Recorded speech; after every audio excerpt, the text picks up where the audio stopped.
Sir ఏంటి ఎంత తీసుకుని వాడిని బయటకు వదిలేసావు? ఏయ్ యూత్ అంటున్నావు ఏంటి? కోపం చెప్తే ఇంకేం లేదా? మీకన్నా ఆ అమ్మాయే బెటరు.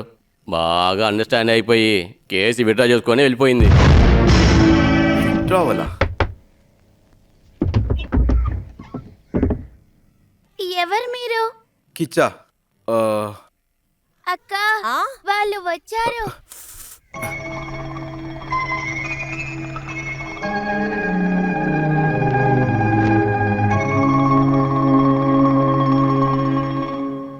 ఎందుకు? అక్కడికి వెళ్ళి మాట్లాడతావా? నాకు తెలుసు మీరు నన్ను వెతుక్కుంటూ వస్తారని. నిన్న సమస్యలో చిక్కుకున్న విషయం మాత్రమే మీకు తెలుసా?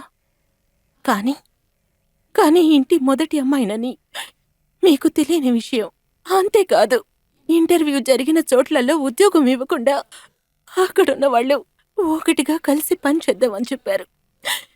మంచం మీద పెళ్లి చేసుకుంటాను, ఉంచుకుంటాను, మెయింటైన్ చేస్తాను, యూజ్ చేసుకుంటానని చెప్పి ఒక వస్తువులాగా నాతో మాట్లాడేవారు. ఇదంతా వద్దనుకొని సిగ్నల్ మీద, ఫుట్పాత్ల మీద సాక్స్లు, టైలు అమ్మేదాన్ని. ఆడపిల్ల జీవితంలో న్యాయంగా ఏ పని చేయొచ్చో అదంతా నేను చేశాను. అవమానం కాలేదు.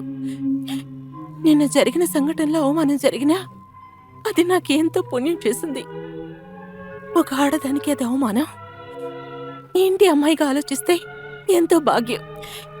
కేసు విత్డ్రా చేసుకుంటే పర్మనెంట్ జాబ్ ఇస్తానని వాళ్ళ నాన్న అపాయింట్మెంట్ ఆర్డర్ ఇచ్చారు.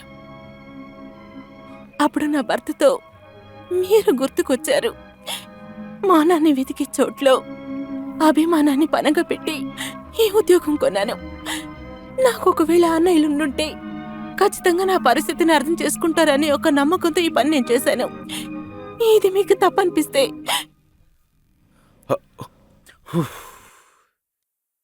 వద్దు.